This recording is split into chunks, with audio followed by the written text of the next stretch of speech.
வணக்கம். இலங்கை செய்திகளுடன் நான் நிரோஷன். விரிவான செய்திகளுக்கு முன் தலைப்புச் செய்திகள். மின்சார சபையின் மறுசீரமைப்புக்கு எதிராக ஊழியர்கள் ஆரம்பித்த பணி புறக்கணிப்பு நாளை நள்ளிரவு வரை நீடிக்க தொழிற்சங்கங்கள் தீர்மானம்.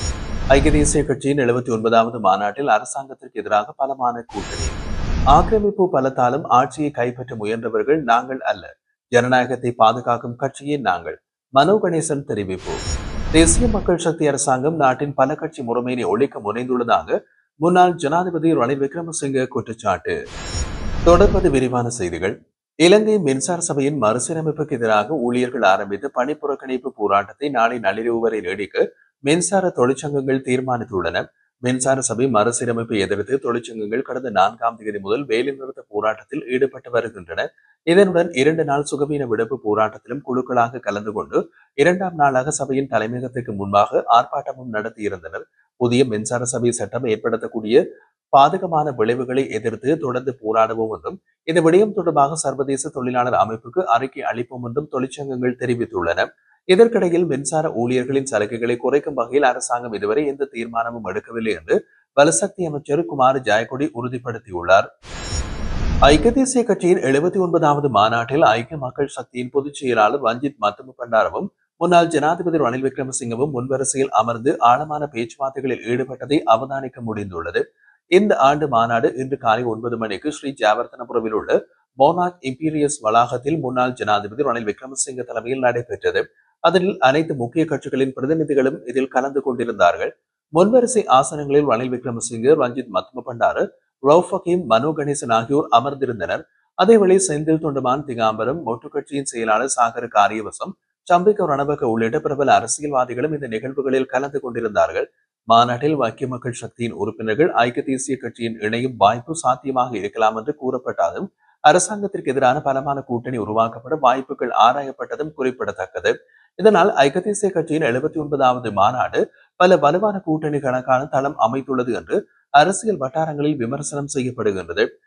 மேலும் ஐக்கிய மக்கள் சக்தியில் இணைந்ததற்காக கட்சியிலிருந்து நீக்கப்பட்டிருந்த அல்லது ஒழுக்காற்று நடவடிக்கை மேற்கொள்ளப்பட்டிருந்த அனைத்து உறுப்பினர்களின் தடைகளும் ஐக்கிய தேசிய கட்சி சமீபத்தில் அகற்றியதாக தெரிவிக்கப்பட்டது.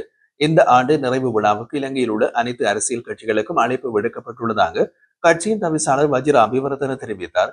குறிப்பாக ஐக்கிய மக்கள் சக்தியின் தலைவர் சஜித் பிரேமதாச மாநாட்டில் பங்கேற்கவில்லை என்பதும் குறிப்பிடத்தக்கது. ஜனாதிபதி, பிரதமர் மற்றும் அமைச்சர்கள் உள்ளிட்ட முக்கிய பிரமுகர்களுக்கு கலந்து கொள்ளும் நிகழ்வுகளில் அதிக பாதுகாப்பும் எச்சரிக்கையும் வழங்குமாறு அனைத்து மூத்த போலீஸ் அதிகாரிகளுக்கும் போலீஸ் மாதிபர் பிரியந்த வீரசூரிய உத்தரவு பிறப்பித்துள்ளார்.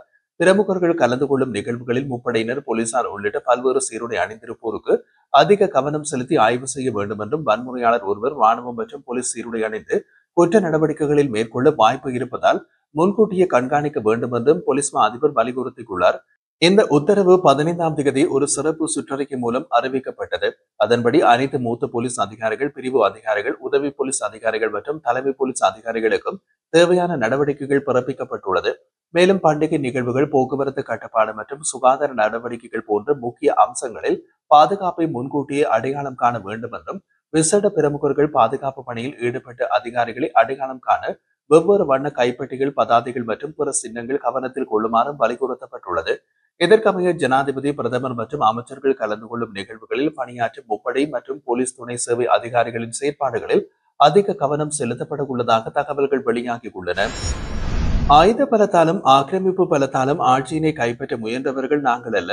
ஜனநாயகத்தை பாதுகாக்கும் கட்சிகளை நாங்கள் என்று தமிழ் முற்போக்கு கூட்டணியின் தலைவர் மனோ கணேசன் தெரிவித்துள்ளார். ஸ்ரீ ஜவர்தனபுரவில் உள்ள மோனார்க் இம்பீரியஸ் வளாகத்தில் முன்னாள் ஜனாதிபதி ரணில் விக்ரமசிங்க தலைமையில் இன்று காலை 9 மணிக்கு நடைபெற்றிருந்த ஐக்கிய தேசிய கட்சியின் 79வது ஆண்டு விழாவில் உரையாற்றிய போது அவர் இவ்வாறு குறிப்பிட்டார். தொடர்ந்து அவர் கூறுகையில், நாடாளுமன்றத்தில் எதிர்க்கட்சித் தலைவரின் அலுவலகம் 3ஆம் மாடியில் அமைந்துள்ளது. அங்கு கட்சித் தலைவர்கள் ஒன்றிணைந்து நாடாளுமன்ற நடவடிக்கைகள் குறித்து ஆலோசனைகளை நடத்தும் போது அதனை அரசுக்கு எதிரான சூழ்ச்சியாக ஆளுந்தரப்பு சித்தரிக்கின்றது. எதிர்க்கட்சித் தலைவர் அலுவலகத்திலும் ஜிஎல் பீரிஸ் அவர்களின் இல்லத்திலும் நடைபெற்ற பேச்சுவார்த்தைகளையும் சூழ்ச்சி என்று கூறுகின்றனர். ஆனால் நாங்கள் சட்டவிரோதமாக ஆட்சியினை கைப்பற்றவில்லை. அப்படி இருக்க ஏன் அரசாங்கம் இவ்வாறு அச்சமடைகின்றது? எல்லா பேச்சுவார்த்தைகளிலும் நான் பங்கேற்றேன். எந்தவித சட்டவிரோத ஆட்சி கவிழ்ப்பும் இடம்பெறவில்லை. ஆனால் அரசாங்கம் இவ்வாறு அமைக்கப்பட வேண்டும் என்ற அரசியல் விவாதங்கள் நடந்தன. நாங்கள் அரசாங்கத்தின் பிழைகளை சுட்டிக்காட்டினோம். ரணில் விக்ரமசிங்க கூட அரசியலமைப்பின் வழியிலேயே ஜனாதிபதியானார். அவர் பங்குரோத்தான நாட்டை மீண்டும் எழுப்பினார். ஆனால் அதே நாட்டையே இன்று இந்த அரசாங்கம் கைப்பற்றியுள்ளது. அரசாங்கம் கூறும் 76 வருட சாபத்தை நாங்கள் ஏற்கப் போவதில்லை. அது உண்மையெனில் அதில் 50% பொறுப்பை ஆட்சியிலிருந்து பிரதான கட்சிகளும் ஏற்க வேண்டியிருக்கும் என்று மனோ கணேசன் வலியுறுத்தியுள்ளார். ஜனாதிபதி அனுரகுமார திசாநாயக்க ஜெர்மனியின் சர்வாதிகாரி அடோல்ஃப் ஹிட்லரின் மறுபிறவியான சந்தேகம் எழுந்துள்ளதாக உதய கமன்பில தெரிவித்துள்ளார். ஐக்கிய தேசிய கட்சியின் 79வது ஆண்டு விழாவில் கலந்து கொண்டு கருத்து வெளியிட்ட போது அவர் இவ்வாறு குறிப்பிட்டிருந்தார். அவர் மேலும் கூறுகையில் 1971ஆம் ஆண்டு ஆயுதமேந்திய பாசவாதிகள் நாட்டை கைப்பற்ற முயன்ற போது நாம் அதற்கு எதிர்கொண்டோம். 1987ஆம் ஆண்டு T56 ரக துப்பாக்கிகளை எடுத்துக் கொண்டு வந்த பாசிசவாதிகளுக்கும் எதிர்த்து போராடினோம். வடக்கிலிருந்து தாய்நாட்டை பிளவுபடுத்த முயன்றவர்களையும் தோற்கடித்தோம். ஆனால் இன்று சோசலிச முகமூடியை அணிந்து பாசிசவாதிகள் மக்களின் வாக்குகளை பெற்று அரசியல் பலம் பெற்றுள்ளார்கள். ஜெர்மனியின் சர்வாதிகாரி ஹிட்லரும் மக்களின் வாக்குகளால் தான் ஆட்சியினை பெற்றார். ஹிட்லர் ஆட்சிக்கு வந்த விதமும் அனுரகுமார திசாநாயக ஆட்சிக்கு வந்த விதமும் பல அதிசய ஒற்றுமைகளை கொண்டுள்ளது. ஹிட்லர் எழுச்சி பெற்றதும் அனுர பலம் பெற்றதும் தொழிலாளர் வர்க்கத்தை முன்னிலைப்படுத்திய ஜெர்மனியின் தேர்தல்களில் சராசரியாக 3% வாக்குகள் பெற்றிருந்த நாசி கட்சியின் திடீரென்று பெரும்பாலான ஆதரவை பெற்றது. 1919ஆம் ஆண்டு ஹிட்லரின் கட்சியும் பெயரை மாற்றிக் கொண்டது. அதேபோல் மக்கள் விடுதலை முன்னணியும் இன்று தேசிய மக்கள் சக்தியாக உருவெடுத்துள்ளது. 1920களில் ஜெர்மனியில் ஏற்பட்ட பொருளாதார நெருக்கடியை பயன்படுத்தி நாசி கட்சி எழுச்சி பெற்றது. அதேபோல் 2022ஆம் ஆண்டு பொருளாதார நெருக்கடியை தேசிய மக்கள் சக்தி பலப்படுத்திக் கொண்டது. 137% வாக்குகளால் ஹிட்லர் ஆட்சியினை பெற்றார். 142% வாக்குகளால் அனுர ஆட்சியினை பெற்றார். எனவே நாளை இலங்கைக்கு என்ன நடக்கும் என்பதை அறிய விரும்பினால் நேற்று ஹிட்லரின் ஆட்சி கால ஜெர்மனியில் என்ன நடந்தது என்பதை பார்க்க வேண்டியிருக்கும் என்று உதய கமன்பில வலியுறுத்தினார். தேசிய மக்கள் சக்தி அரசாங்கம் நாட்டின் பல கட்சி முறைமையினை ஒழிக்க முனைந்துள்ளதாக முன்னாள் ஜனாதிபதி ரணில் விக்ரமசிங்கே குற்றம் சாட்டியுள்ளார். பல கட்சி முறைமை பாதுகாக்கப்பட வேண்டும் என்றும் அவர் வலியுறுத்தினார். வார இறுதி பத்திரிகை ஒன்றுக்கு வழங்கிய பிரத்யேக செவியொன்றின் போது கருத்து தெரிவித்த அவர், இலங்கை பல்வேறு சிந்தனைகள் மற்றும் கருத்துக்களை கொண்ட ஒரு சமூகம். எனவே ஜனநாயகத்திற்கு தேவையான அடிப்படை அம்சமாக பல கட்சி முறைமை நிலைநிறுத்தப்பட வேண்டும். பல கட்சி முறைமை அழிந்துவிட்டால் பல மக்களுக்கு தங்கள் குரலை வெளிப்படுத்த வாய்ப்புகள் மறுக்கப்படும். எனவே இந்த முறைமையினை ஒழிக்க முயலும் செயல்களுக்கு எதிராக அனைத்து அரசியல் கட்சிகளும் ஒன்றுபட வேண்டும்.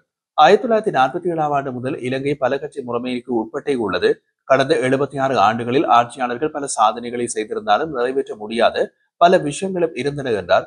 மேலும் பல கட்சி முறைமையினை திறம்பட பயன்படுத்தி பல நாடுகள் வளர்ச்சி அடைந்துள்ளன. அதேவேளை அதை சரியாக செயல்படுத்த தவறிய நாடுகள் வீழ்ச்சி அடைந்துள்ளன என்றும் முன்னாள் ஜனாதிபதி ரணில் விக்ரமசிங்கே சுட்டிக்காட்டினார். புலிகள் அமைப்பு ஆயுத ரீதியில் தோற்கடிக்கப்பட்டாலும் பிரிவினைவாத சிந்தனை உள்ளவர்களால் முன்னாள் ஜனாதிபதி மஹிந்த ராஜபக்சவின் பாதுகாப்புக்கு இன்னமும் அச்சுறுத்தல் நீடிப்பதாக முன்னாள் பிரதியமைச்சர் சாந்த பண்டார தெரிவித்துள்ளார். இது குறித்து ஊடகங்களிடம் அவர் கூறுகையில், இலங்கையின் 5வது நிறைவேற்று அதிகார ஜனாதிபதியான மஹிந்த ராஜபக்ச அரச பதிவிடத்தை விட்டு வெளியேறவே பல்வேறு கோணங்களில் விவாதிக்கப்படுகின்றது. மஹிந்த ராஜபக்ச என்பவர் சாதாரண அரசியல்வாதி அல்ல. இந்த நாட்டில் 30 வருடங்கள் நீடித்த போருக்கு முடிவு கட்டிய தலைவர். சர்வதேச அழுத்தங்களுக்கு பயப்படாமல் நாட்டுக்காக தனது பொறுப்பை நிறைவேற்றியவர். மஹிந்தவுக்கு 3 மகன்கள் உள்ளார்கள். அவர்களால் அவரை பார்த்துக் கொள்ள முடியாதா என்று சிலர் கேள்வி எழுப்புகின்றனர். நாமலுக்கு தந்தையை பார்த்துக் கொள்ளும் திறன் இருக்கின்றது. ஆனால் பிரச்சனை மஹிந்தவின் தனிப்பட்ட பராமரிப்பிலே அவருக்கான பாதுகாப்பில் தான் உள்ளது. புலிகள் ஆயுத ரீதியில் தோற்றிருந்தாலும் பிரிவினவாத சிந்தனை கொண்டவர்களினமும் செயலில் உள்ளனர். நாட்டை அராஜக நிலைக்கு கொண்டு செல்லும் முயற்சிகளும் நடைபெறுகிறது. அறகலிய காலத்தில் கூட நிதி விநியோகம் செய்யப்பட்டதற்கான சான்றுகள் உள்ளன. அதனுடைய தொடர்ச்சியாகவே மஹிந்த வெளியேற்றப்பட்டார். மஹிந்த ராஜபக்ச மீண்டும் விஜயராம மாவட்டத்திற்கு செல்ல மாட்டார். அவரை மக்கள் பாதுகாப்பார்கள். தமது நாட்டுக்கு சுதந்திரம் பெற்றுத்தரும் தலைவரை இவ்வாறு நடத்துவது வேறு எந்த நாட்டிலும் நிகழ்வதில்லை. இலங்கையில் தான் இவ்வாறான செயற்பாடுகள் நடக்கின்றன என்று சாந்த பண்டார குறிப்பிட்டுள்ளார்.